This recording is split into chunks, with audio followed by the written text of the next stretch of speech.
Imagine sitting at home casually, then just 2 days later, you're suddenly playing on the biggest stage in Brawl Stars.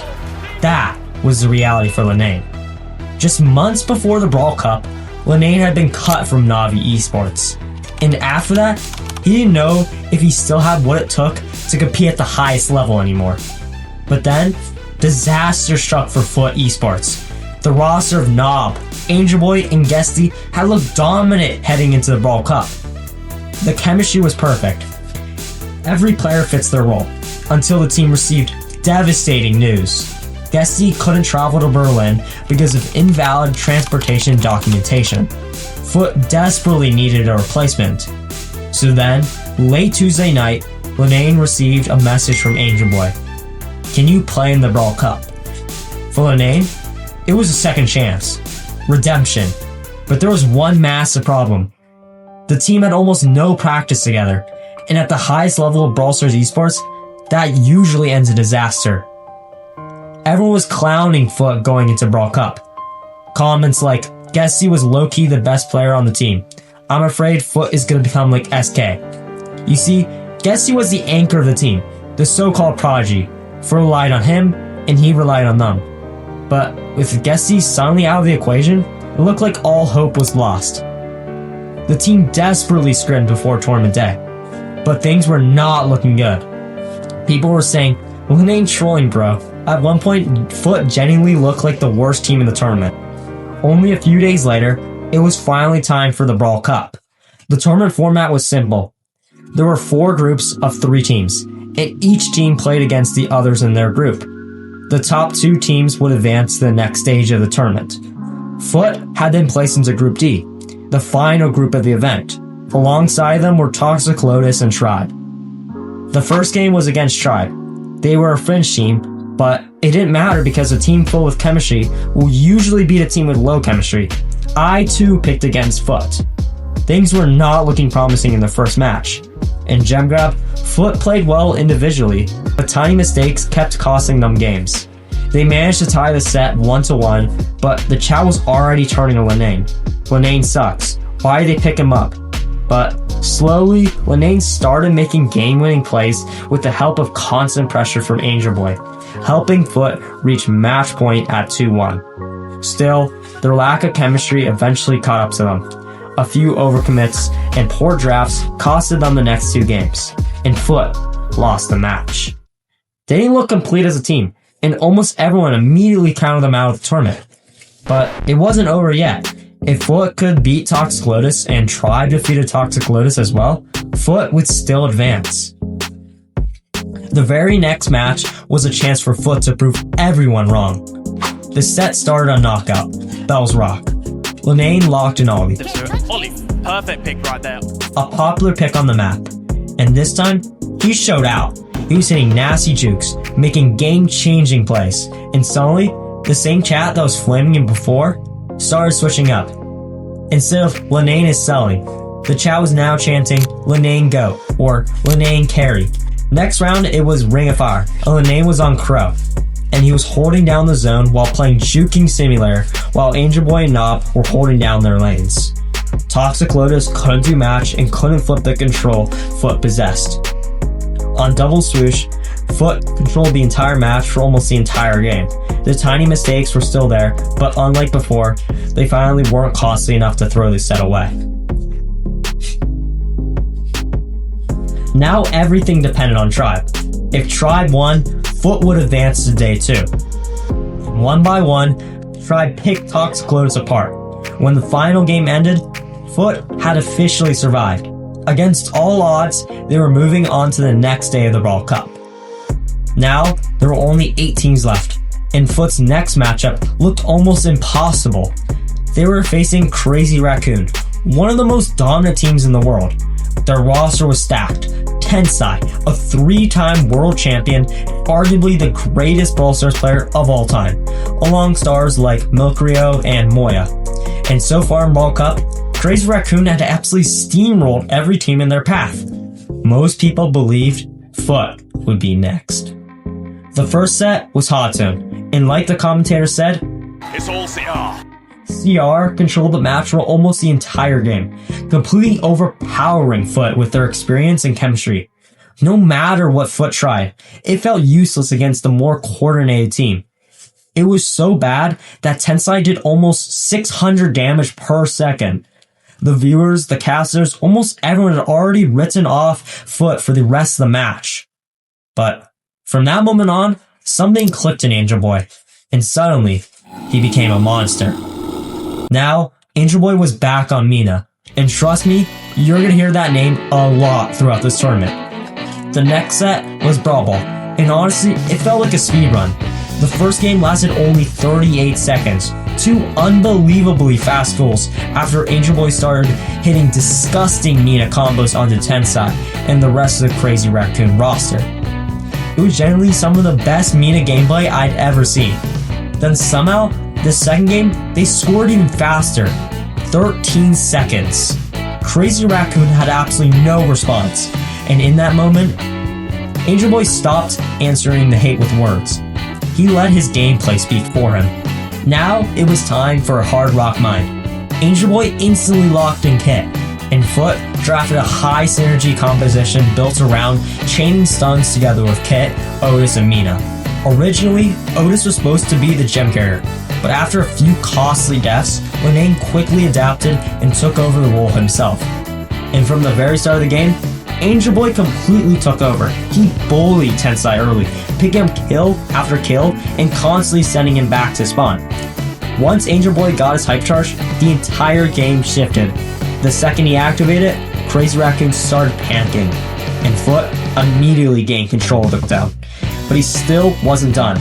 The next round, the gem count was close, but this time he dove straight onto the enemy gem pair and took him down instantly. Then, in one of the most disrespectful moments of the tournament, Angel Boy and Linane stood directly inside Crazy Raccoon's base while CR could do absolutely nothing to stop them. FUT now led the set 2-1. Just to put Angel Boy's performance into perspective, Crazy Raccoon had 9 kills as an entire team. Angel Boy alone had 10. If FUT won the next set, they would move on. The map was Hideout, and immediately, Angel Boy shocked everyone by first picking Mortis. People were nervous. The last time he played Mortis, he got completely shut down, but this time was different. The set wasn't even close. Angel Boy wasn't using Mortis like an assassin. He played him almost like a sniper, constantly sniping with his gadget and controlling the pace of the game. At the same time, Linane kept landing shot after shot onto Tensai, one of the hardest players in the world to hit. And then, just like that, it happened. For the first time ever, Tensai lost in the quarterfinals of a BSC event. It happened against a team forced to use a last-second substitute. After the match, Angel Boy simply said, He knew it was gonna happen. More than anything, this run proved one thing. Confidence can sometimes matter more than preparation. But there was still another challenge waiting for them. FUT were thrown straight into a matchup against Zeta, another stacked roster led by Saitempo, one of the most mechanically gifted players in all of Brawl Stars. But at this point, Angel Boy simply looked unstoppable. He locked in Mina once again, and Zeta had absolutely no answer for it.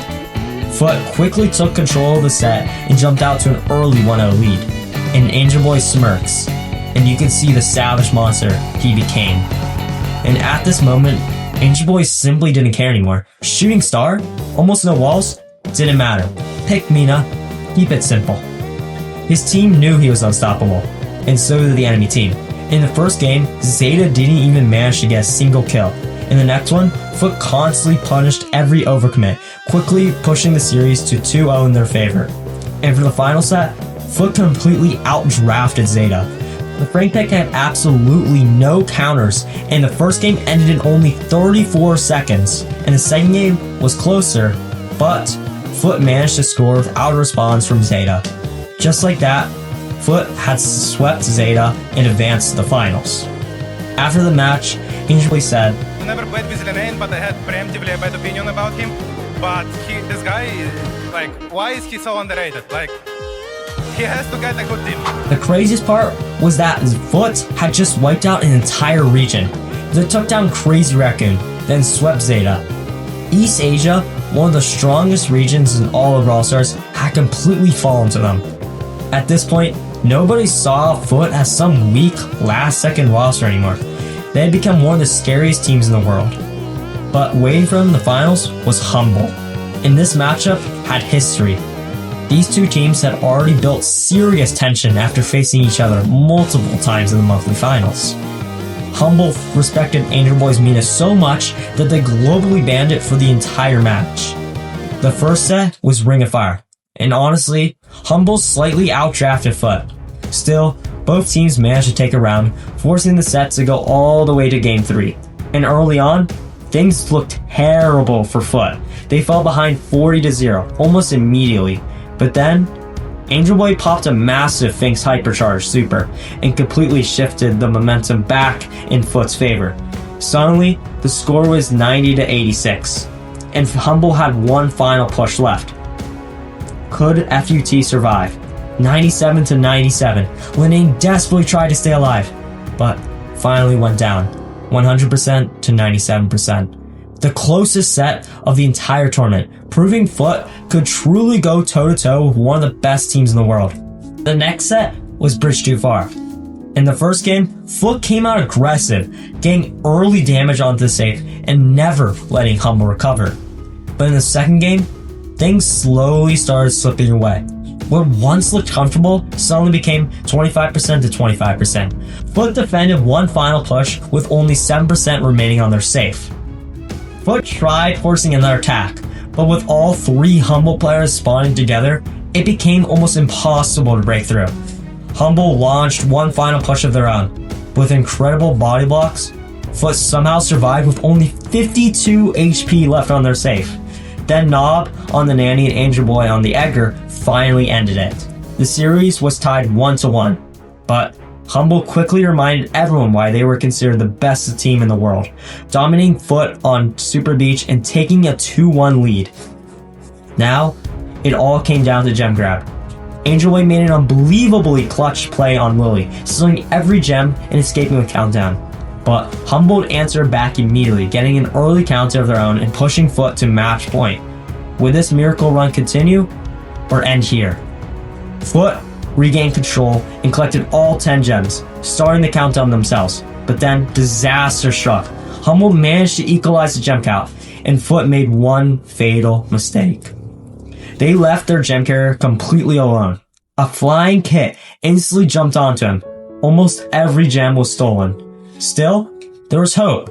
Angel Boy had Hypercharge. All he had to do was hit it. But for the first time all tournament long, Angel Boy failed. He missed the Lily Hypercharge. And just like that, the game was over. The same player who carried FUT into the finals was now the one who lost them in the championship. There was no trophy. People were cheering for Humble, but somehow this one felt bigger than winning the tournament itself. Only days earlier, people were calling FUT the worst team at Brawl Cup. Linane was a last-second substitute that almost nobody believed in. And Angel Boy's team was supposed to fall apart without Guesty. If you want to see the full story of the Starboy, click the video up top. Instead, they shocked the world. They eliminated East Asia. They took down the best. And for one incredible weekend, FUT Esports became the scariest team in Brawl Stars. This wasn't a story about perfection. It was a story about confidence, about trust, about proving people wrong when nobody believes in you. And even though FUT lost the finals, nobody will forget this run. If you enjoy this type of deep dive into Brawl Stars esports, make sure to subscribe for future content like this. I'll see you in the next one.